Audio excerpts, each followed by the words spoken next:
Family, কেমন আছেন আপনারা? আশা করছি যে যেখান থেকে আমার ভিডিওটি দেখছেন সকলে ভালো আছেন। আজকে আমার বাসায় আমাদের কিছু গেস্ট আসবে। গেস্ট বলতে আমাদের ঘরের মানুষ, আমার হাজব্যান্ডের ভাইয়েরা আসবে। যেহেতু আমরা সবাই কানাডায় থাকি, এখানে আমার শ্বশুর শাশুড়ি এখানে নেই, কিন্তু আমার দেবররা এখানে থাকে। ওরা ওদের বাসায় থাকে, আমরা আমাদের বাসায় থাকি। আমরা সবাই আলাদা থাকি, কিন্তু যে কোনো ওকেশনে আমরা সবাই একত্র হয়ে সেই ওকেশনগুলো আমরা সেলিব্রেট করি। তো প্রতি রোজায় আমি কিন্তু ওদেরকে ইফতারের দাওয়াত দিই। ইভেন দাওয়াত ছাড়াও ওরা আমাদের বাসায় আসে, এমন না যে শুধু দাওয়াত দিলেই আসে। তো আজকে একটু স্পেশালভাবে দাওয়াত দিয়েছিলাম, কারণ সবাই একসাথে আসার সময় হয় না, তো সবাইকে একসাথে গ্যাদার করিয়ে আজকে ইফতার করাবো ইনশাআল্লাহ। তো সেজন্য আমি আজকে আগে থেকে রান্নাবান্না শুরু করে দিয়েছি। তো আজকে আমি হালিম রান্না করব, আরও কী কী রান্না করব আমার সাথে দেখতে থাকেন। তো হালিমের জন্য আমি এখানে চুলায় গরম মশলাগুলো দিয়ে, এরপর বেশি করে পেঁয়াজ দিয়ে পেঁয়াজটা ভাজার জন্য দিয়ে দিয়েছি। পেঁয়াজটা যখন ভাজা হয়ে যাবে, এর মধ্যে আমি মাংসগুলো দিয়ে দিয়েছি। আমি এখানে গরু গোশত নিয়েছি, আর গরুর গোশতের সাথে আমি এখানে হাড্ডিটা একটু বাড়িয়ে নিয়েছি, যেহেতু হালিমের মধ্যে হাড্ডিটা ওরা খুবই পছন্দ করে, তাই একটু হাড়যুক্ত মাংস নিয়েছি। আর একটু বেশি করে আজকে মাংসটা রান্না করছি, যাতে আজকে রাতের ডিনারেও হয়ে যায়। এরপর মাংসটা যখন হয়ে যাবে, তখন আমি এখান থেকে আলাদা করে আমাদের ডিনারের জন্য উঠিয়ে রাখবো। একদিকে মাংস বসিয়ে দিয়েছি, অন্যদিকে আমি ব্যানানা লোফ কেক বানাচ্ছিলাম। এর জন্য 2টা পাকা কলা, একটা ডিম, হাফ কাপের থেকে একটু কম সুগার, 1/4 কাপ তেল, 1/4 কাপ মিল্ক, ময়দা 1 কাপ, এরপর 1 টেবিল স্পুন পরিমাণ বেকিং পাউডার, 1/4 টেবিল স্পুন পরিমাণ বেকিং সোডা, সল্ট সব কিছু দিয়ে ভালো করে এটা মিক্স করে আমি এটা বেকিং করার জন্য রেখে দিয়েছি। আর ফাইনাল লুকটা আপনারা একটু পরে দেখতে পারবেন। আর এর মধ্যে মাংসটা যখন একটু আমি ভাজা ভাজা হয়ে গিয়েছে, মাংস থেকে যখন পানিটা বের হয়ে এসেছে, আমি এর মধ্যে এরপর সবগুলো মশলাপাতি দিয়ে দিয়েছি, আর এর মধ্যে আদা রসুনের পেস্টটাও দিয়ে দিয়েছি। আমি এভাবে যখন হালিম রান্না করি, তখন মাংসটাকে এভাবে একটু কষিয়ে তারপর রান্না করি।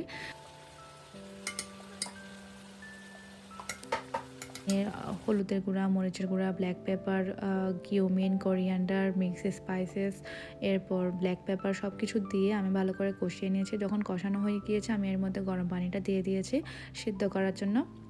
মাংস রান্না করার সময় আমি সবসময় গরম পানি ইউজ করি, এতে করে মাংসটা খুব সুন্দর করে সিদ্ধ হয়ে যায়। আর এখন দেখতেই পাচ্ছেন এর মধ্যে আমার কেকটাও হয়ে গিয়েছে, আর খুবই সুন্দর হয়েছে।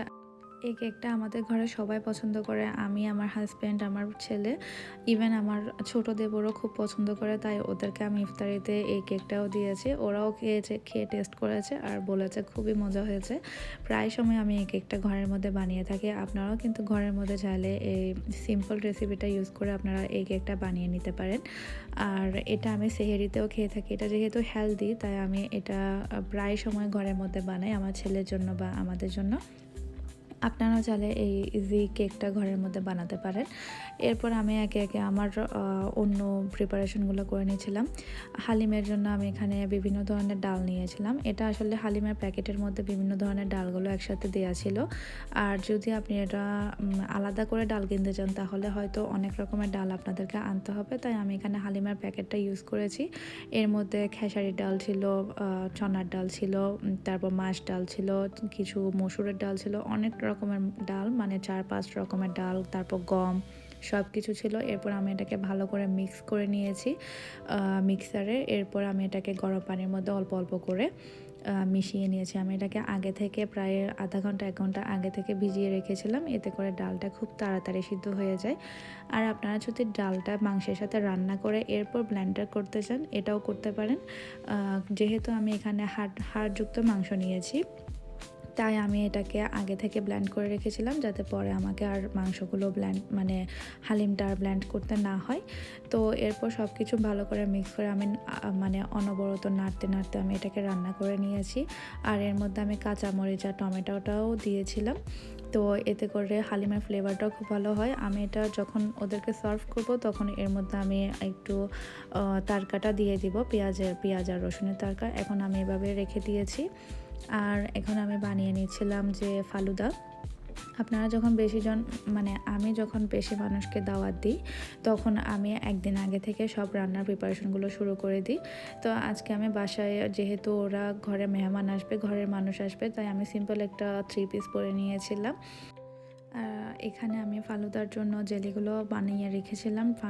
জেলিগুলো দেওয়াতে আমার মনে হয় যে স্বাদটা একটু কমে গিয়েছে। ফালুদাটা এমনিতেই মজা হয়েছিল, বাট ওরা ফালুদার প্যাকেটের জেলিটা একটু বেশি পরিমাণে দিয়ে দিয়েছে।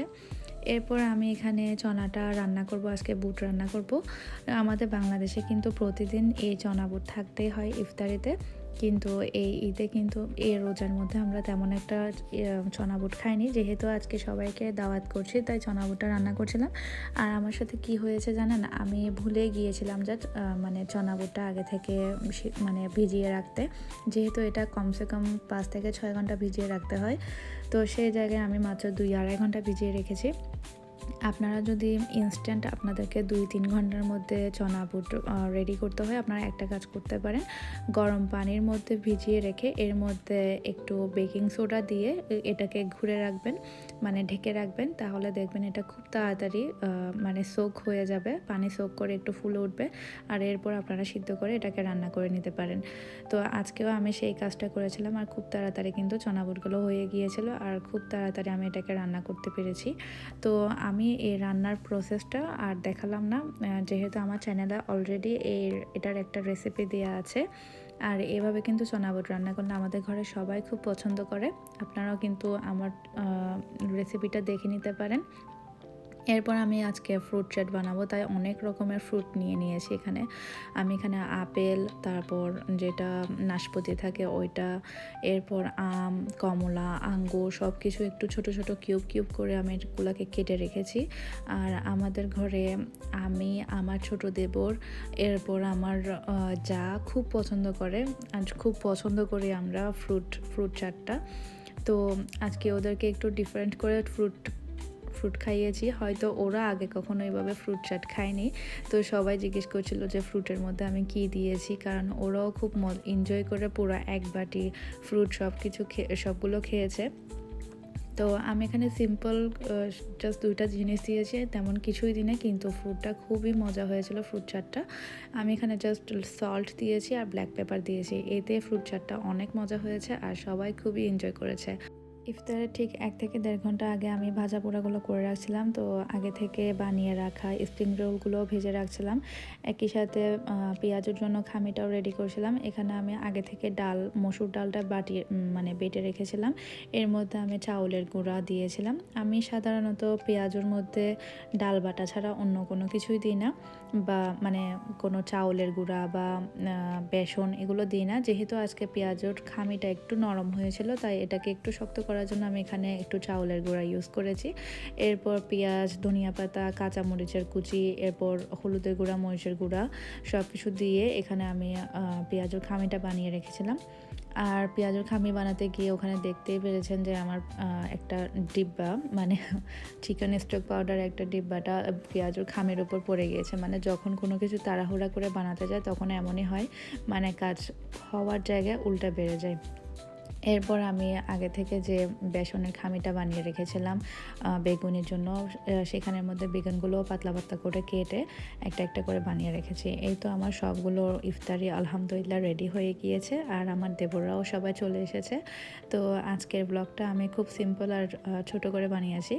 আশা করছি আপনাদের সবারই ভালো লেগেছে। আর হ্যাঁ, আমার দেবর আসার সময় আমাদের জন্য জিলাপিও এনেছিল। জিলাপিগুলো দিয়ে আমাদের ইফতারিটা আজকে পরিপূর্ণ হয়ে গেল। ভিডিওটি ভালো লাগলে লাইক, কমেন্ট, শেয়ার এবং সাবস্ক্রাইব করে দিবেন। আজকের জন্য এখানে শেষ করছি। আল্লাহ হাফেজ।